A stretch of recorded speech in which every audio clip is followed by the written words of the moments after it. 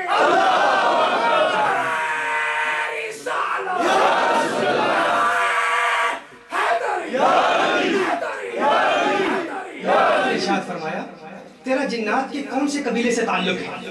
کون سے قبیلے سے تعلق ہے؟ آقا کو جنات کے قبیلوں کا بھی علم ہے کہ جنات کے کون کون سے قبیلے ہیں اور کس کس قبیلے کے جنات کون سی بولی بولتے ہیں۔ میرے آقا نے فرمایا تیرا جنات کے کون سے قبیلے سے تعلق ہے؟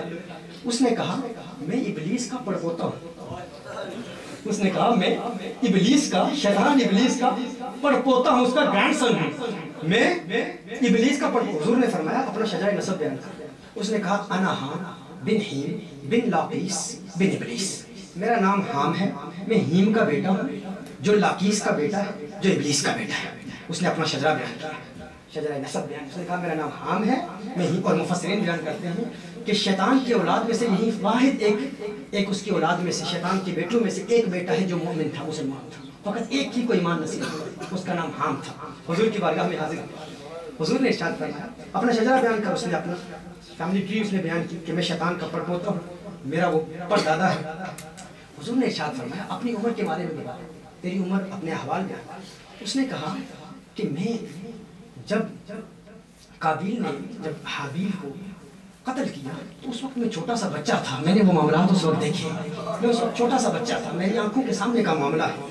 اور پھر اس کے بعد حضرت موسیٰ، حضرت ابراہیم علیہ السلام کے ہاتھ پر میں ایمان لایا، حضرت ابراہیم علیہ السلام کے ہاتھ پر میں ایمان لایا، مسلمان ہوا، اور پھر موسیٰ علیہ السلام کے دور میں نے موسیٰ علیہ السلام سے تورات کا علم حاصل کیا، اور حضرت عیسیٰ علیہ السلام کے ہاتھ پر میں ایمان پھر لایا، اور حضرت عیسیٰ علیہ السلام سے میں نے انجیل کا علم حاصل کیا۔ اور یا رسول اللہ صلی اللہ علیہ وسلم، آقا آج آپ کی بارگاہ میں اس لیے حاضر ہوا ہوں، ایک پیغام لایا ہوں۔ حضور اکرم صلی اللہ علیہ وآلہ وسلم نے ارشاد فرمایا وہ کیا پیغام ہے؟ وہ جن کہتا ہے، وہ ہام کہتا ہے، وہ جو ابلیس کی اولاد میں ہو کر بھی مومن ہے، مسلمان ہے، وہ کہتا ہے وہ ابلیس کی اولاد میں ہے لیکن آقا کا ادب کرتا ہے، اسے ایمان ملا، آقا سے عشق کرتا ہے، اسے ایمان ملا، آقا سے محبت کرتا ہے، اسے ایمان ملا، اور ابراہیم علیہ السلام کا ادب کرتا تھا، اسے ایمان کی نعمت ملی، موسیٰ علیہ السلام کا ادب کرتا تھا، ایمان کی نعمت ملی، عیسیٰ علیہ السلام کا احترام کرتا تھا، ابلیس کی اولاد میں ہو کر بھی مومن ہوا۔ آقا سے عرض کرتا ہے یا رسول اللہ صلی اللہ علیہ وسلم، جب میں حضرت عیسیٰ علیہ السلام کی بارگاہ میں حاضر ہوتا تھا تو حضرت عیسیٰ علیہ السلام نے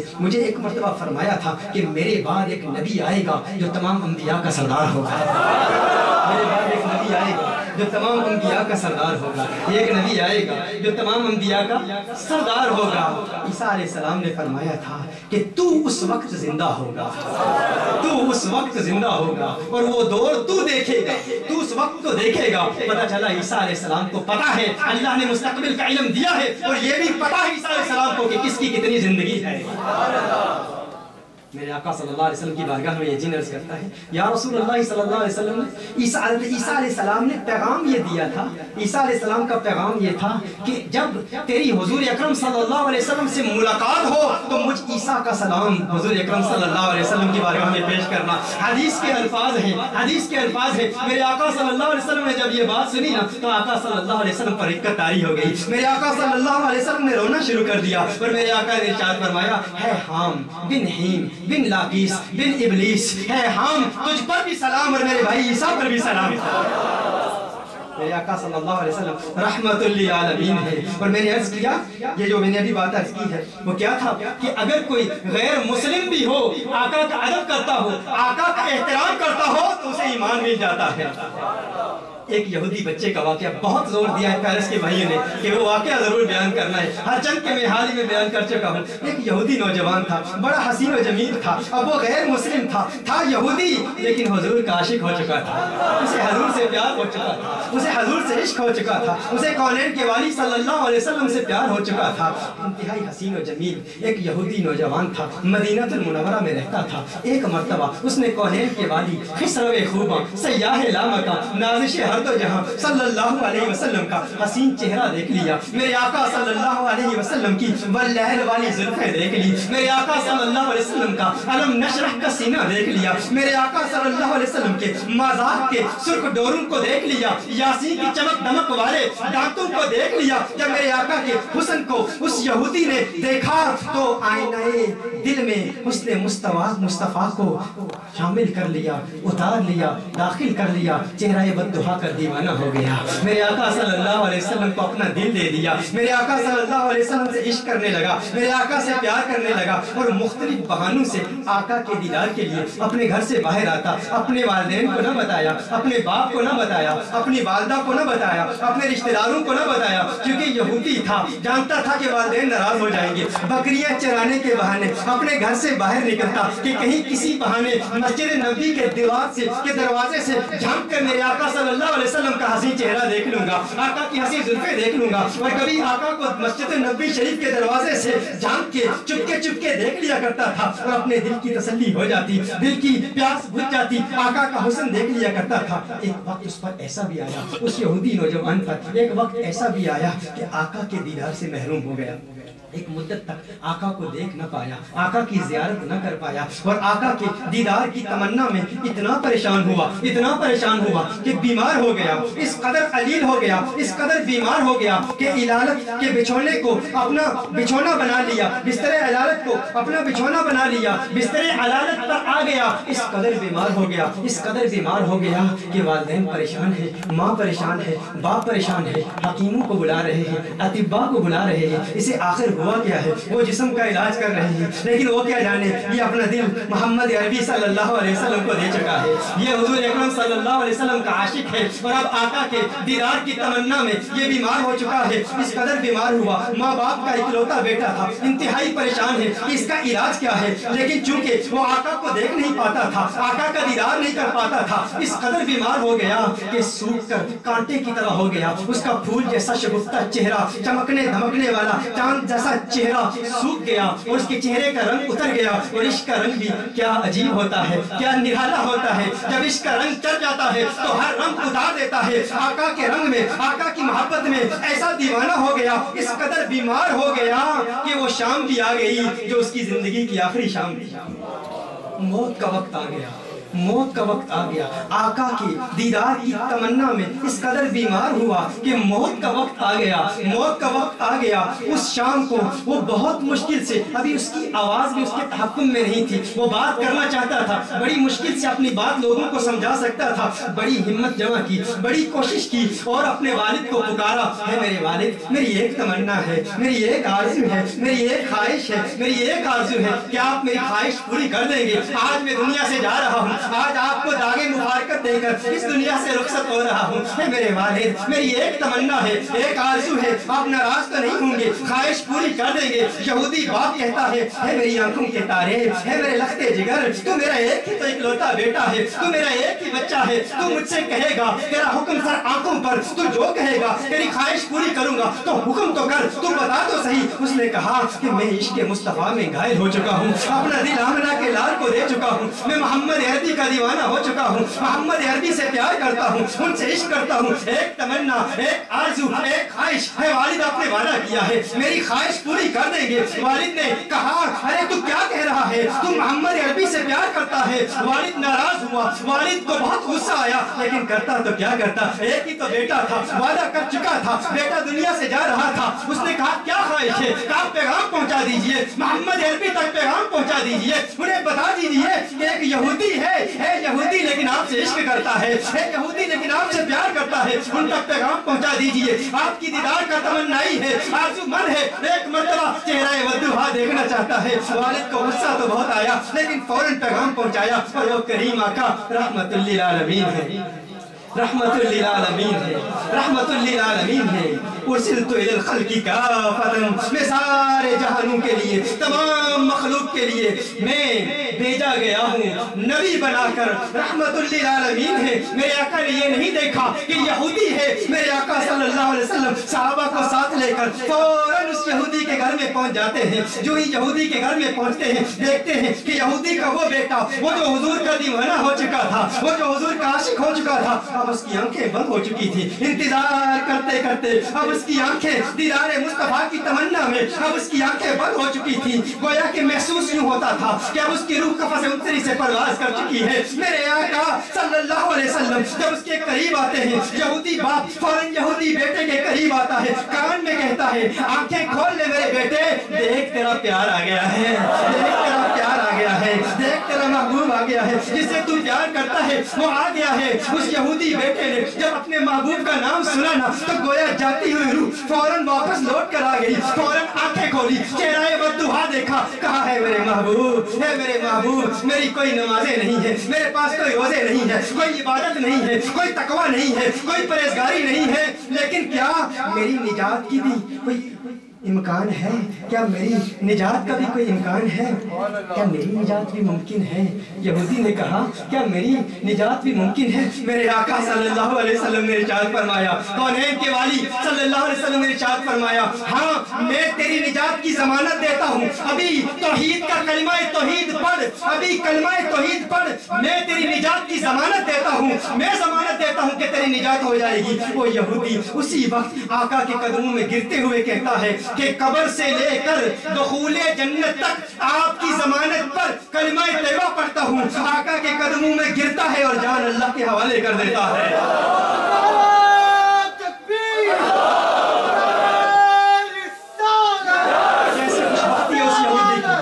کیسے خوش بختی ہے اس یہودی کی، اس یہودی بیٹے کی خوش قسمتی دیکھیے۔ یہودی کا باپ کہتا ہے کہ اب یہ اسلام کی امانت ہے، اب اس کی تجہیز و تکفین کی ذمہ داری میں نہیں لیتا، آپ ہی اس کو لے جائیں۔ میرے آقا صلی اللہ علیہ وسلم نے اس کی تجہیز اور تکفین اور تدفین کی ذمہ داری لی، اور میرے آقا صلی اللہ علیہ وسلم نے اس کا جنازہ تیار کیا، اور پھر اس کو جب اس کے جنازے کو مدینہ المنورہ کی گلیوں میں گھمایا گیا، مدینہ المنورہ کے گرد و نواح اور مضافات سے لوگ جمع ہونا شروع ہو گئے، ہر طرف ایک ہی چرچا تھا، سنا ہے کہ کوئی یہودی تھا، حضور سے پیار کرتا تھا، حضور کے پیار نے اسے صحابی بنا دیا ہے، اور ایسے مقام پر فائز ہو گیا ہے کہ اب غوث و خواجہ بھی اس کے مقام کا مقابلہ نہیں کر سکتے۔ اس نے کوئی نماز نہیں پڑھی، اس نے کوئی روزہ نہیں رکھا، اس نے کوئی عبادت نہیں کی، یہودی ہے، بستر مرگ پر ایک عمل کر لیا، ایک ہی عمل تھا، ایمان کی حالت میں مدینے والے کا حسین چہرہ دیکھ لیا، اب اس کا وہ ایک عمل بابا فرید کے وظیفوں سے بھی بڑھ کر، اس کا ایک عمل خواجہ خواجگان خواجہ معین الدین چشتی اجمیری کے اوراد و وظائف اور مجاہدوں اور ریاستوں سے بھی بڑھ کر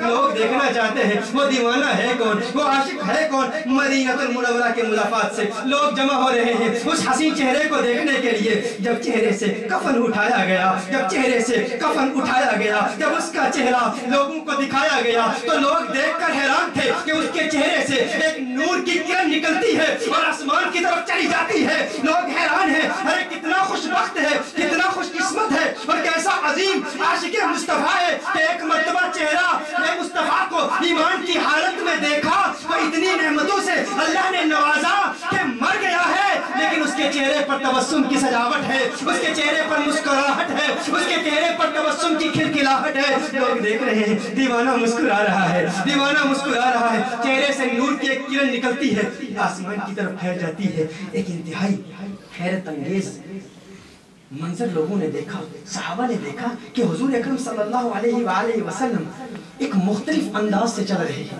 ایک انتہائی حیرت انگیز منظر دیکھا کہ رسالت مآب صلی اللہ علیہ وآلہ وسلم، ہجوم ظاہری طور پر تو بہت زیادہ ہجوم ہے اس جنازے پر. مدینہ المنورہ کی گلیوں میں عاشق کا جنازہ ہے اور بڑی دھوم سے نکل رہا ہے اور مدینہ المنورہ کی گلیوں میں جھوم جھوم کر نکل رہا ہے. لیکن صحابہ دیکھتے ہیں کہ حضور اکرم صلی اللہ علیہ وسلم پنجوں کے بل چل رہے ہیں. میرے آقا صلی اللہ علیہ وسلم پنجوں کے بل چل رہے ہیں، پنجوں پر چل رہے ہیں. ایک صحابی نے عرض کی، جسارت کی، یا رسول اللہ صلی اللہ علیہ وسلم، آقا میں دیکھ رہا ہوں کہ آپ یوں ویسے پنجوں کے بل نہیں چلتے، آج آپ اپنے پنجوں کے بل کیوں چل رہے ہیں؟ میرے آقا صلی اللہ علیہ وسلم نے ارشاد فرمایا، یہ میرے عاشق کا جنازہ ہے، میرے دیوانے کا جنازہ ہے. حدیث کا مفہوم پیش کر رہا ہوں. میرے آقا نے ارشاد فرمایا، یہ میرے دیوانے کا جنازہ ہے اور میرے اس دیوانے کے جنازے پر عالم بالا کے فرشتے آسمانوں سے اس کے جنازے میں شرکت کے لیے آئے ہوئے ہیں، اس کثرت سے آئے ہوئے ہیں کہ زمین پر پاؤں رکھنے کی جگہ نہیں ہے. پنجوں کے بل چل رہا ہوں، پنجوں کے بل چل رہا ہوں. جنازہ اٹھا کے جنت البقیع میں لے جاتے ہیں دیوانے اور میرے آقا صلی اللہ علیہ وسلم خود اسے قبر میں دفن کرتے ہیں. جب رسالت مآب صلی اللہ علیہ وسلم اسے قبر میں دفن کرتے ہیں کافی دیر لگ جاتی ہے، کافی وقت لگ جاتا ہے. کافی دیر کے بعد میرے آقا صلی اللہ علیہ وسلم اس دیوانے کی قبر سے جب باہر تشریف لاتے ہیں تو صحابہ عرض کرتے ہیں، یا رسول اللہ صلی اللہ علیہ وسلم، آقا کیا ماجرا، اتنا وقت لگا؟ محسوس یوں ہوتا ہے بہت مشقت اٹھانی پڑی. میرے آقا صلی اللہ علیہ وسلم نے ارشاد فرمایا، اصل بات یہ ہے کہ جب یہ اس دنیا سے گیا تھا نا، جب اس کی موت کا وقت تھا، جب اس کی روح قفس انتری سے پرواز کر رہی تھی، میں نے اس سے ایک وعدہ کیا تھا. میں نے کہا تھا میں قبر سے لے کر جنت میں دخول تک تیری ضمانت میں ہوں، میں ضمانت دیتا ہوں. میری ضمانت پر آسمان کی حوریں اس کی قبر میں آئی ہوئی ہے، میری ضمانت پر آسمان کی حوریں اس کی قبر میں آئی ہوئی ہے. جو ہی اس کو قبر میں رکھا گیا تو اس کی بلائیں لینے کے لیے آسمان کی حوریں بے تحاشا اس کے چہرے کی طرف ٹوٹ پڑی ہے، اس کے چہرے کا دیدار کرنے کے لیے، اس کے چہرے کا دیدار کرنے کے لیے.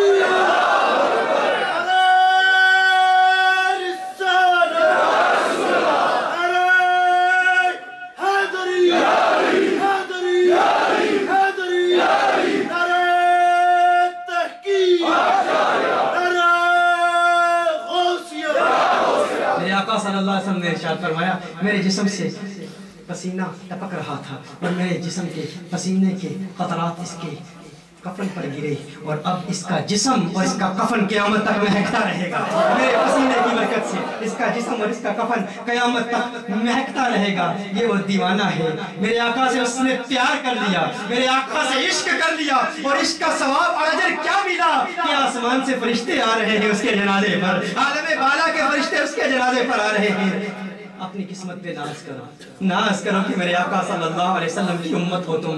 آج کی اس بزم کا آخری پیغام، کہنے کو تو بہت کچھ تھا، وَمَا أَرْسَلْنَاكَ إِلَّا رَحْمَةً لِلْعَالَمِينَ پر میں کلام نہیں کر پایا. انتہائی چند علمی باتیں، ارسال، مرسل الیہ، اور اس پر میں مرسل کون ہے، مرسل کون ہے، مرسل الیہ کون ہے، اس کا تعلق اس سے بھی رسالت مآب صلی اللہ علیہ وسلم کی نورانیت کا ثبوت پیش کرنا تھا. اور پھر کچھ منطقی بحثیں بھی تھی. میرا ارادہ تھا کچھ کلام کرنا، لیکن چونکہ اب وقت ختم ہو چکا ہے، آخر میں تمام احبہ کو یہی پیغام دینا چاہتا ہوں کہ میرے آقا صلی اللہ علیہ وسلم ہم سے پیار کرتے ہیں، اس میں کوئی شک نہیں. میرے آقا صلی اللہ علیہ وسلم ہمیں جانتے ہیں، ہم سے محبت کرتے ہیں. ہر فرد جو یہاں پر موجود ہے تمام سے پیار کرتے ہیں، تمام سے پیار کرتے ہیں. تمام کو میرے آقا صلی اللہ علیہ وسلم جانتے ہیں اور کس قدر پیار کرتے ہیں میرے آقا صلی اللہ علیہ وآلہ وسلم. رسالت مآب صلی اللہ علیہ وآلہ وسلم نے ایک مرتبہ صحابہ سے فرمایا کہ میرے صحابہ تمہارے نزدیک سب سے عجیب ترین ایمان کس کا، سب سے عجب، سب سے عجیب ایمان کس کا ہے؟